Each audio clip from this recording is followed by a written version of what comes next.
Today we're going to be doing a little over 1 year review on the Weber Searwood 600. The first thing we need to talk about is whether or not the Weber Searwood 600, was it easy to assemble? Weber made the Weber Searwood 600 easy to assemble by putting all of the directions into this built app. The built app gives you on-screen instructions on how to put every part together, both visually and verbally. The following instructions will guide you through the steps to assemble your grill. The grill shown may vary slightly from your model purchased. Weber also placed these little stickers on each part to help you identify them easily. Now there is still a potential to make some mistakes. I still managed to forget to take the lid off. If you do this, it could easily fall over. I got lucky and mine didn't, but I think it probably should have. I think if I was assembling the XL, it really would have fell over and damaged the unit. Now this was a two-person job and I don't have the luxury of friends, so I had to do this all by myself. The Weber Searwood 600,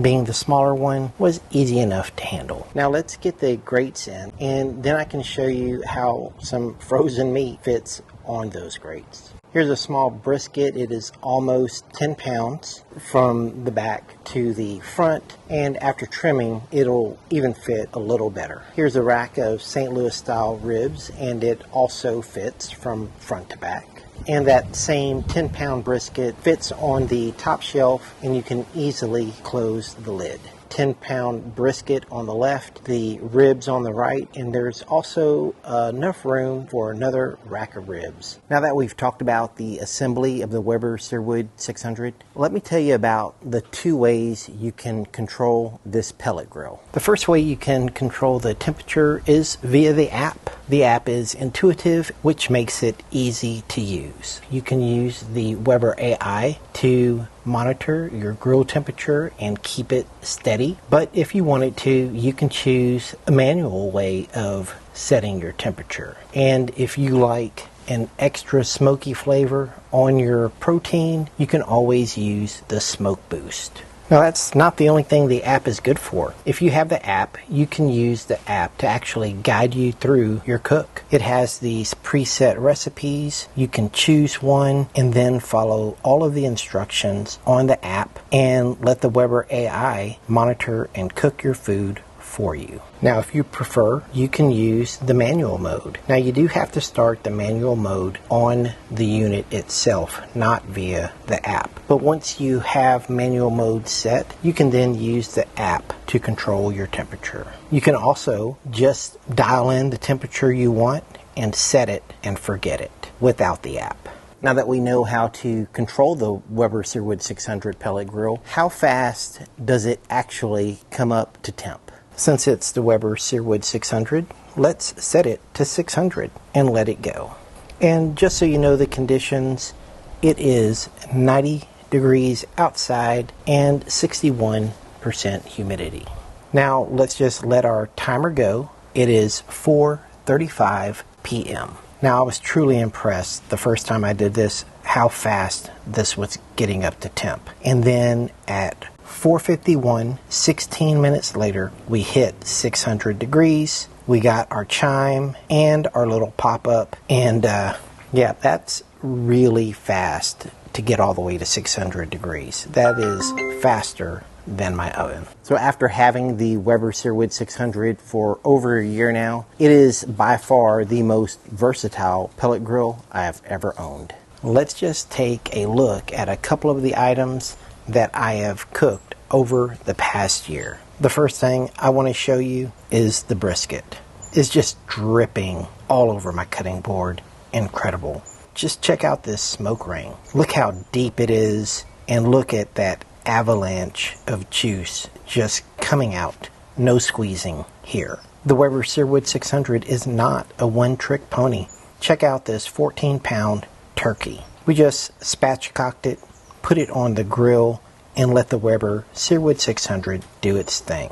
When that turkey was done, look at that color. It's incredible. Look at all that juice all over the cutting board, and that thigh is just fantastic. Now we can also rotisserie on the Weber Searwood 600. Here's a chicken, the color, amazing. If you're into baking pizza, like I am, 600 degree pellet grill is the grill for you. If you want to bake some bread, yeah, it can do that too. When you want to grill, you use manual mode. And I like to set it to manual mode 8 so we can get the temperature really hot to get as good a sear as we can. Here we are grilling some chicken. And I want you to see the difference between the Searwood 600 and an actual charcoal grill. The Searwood 600 chicken, it looks good, but it really doesn't compare to an actual charcoal grill. Check out the difference. Here is the Weber Searwood 600 grilling results on chicken breast, and here is a Weber kettle results. Although the Searwood was nice, grilling over real fire is much better. Also, there is no problem. You can load up this Weber Searwood 600 with a lot of different items. Here's what grilled hamburgers look like. It has some pretty nice color, but not the char that you would get on a charcoal grill. I was able to get a little char on the bottom grate. Here are those hamburgers with the cheese melting on the top shelf. Overall, it does a really decent job at grilling. Oh, and I almost forgot about ribs. 4 racks of delicious ribs, no problem. After a year of heavy use, how does the Weber Searwood 600 look now? Here are those side plates we installed on each side of the grill, and here's what they look like now. And they still look pretty good. Now I do clean my grill a lot, and that is probably why they look good. Here is that mystery part that goes on the bottom of the Searwood 600 when it was new. Here it is now. It still looks good. They're made out of aluminum with no rust. Now here is the fire pot, brand new, and here's what the fire pot looks like now.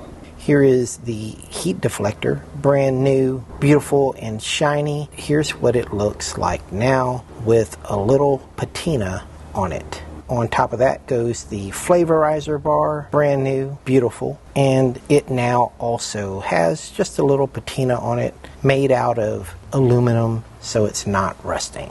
This is the grease tray, all brand new, and here's what it looks like now. I do not use the aluminum inserts when I use the grill. Now the grates, all nice and shiny. Here's what they look like now. If I had one disappointment, it would be the grates because they do rust.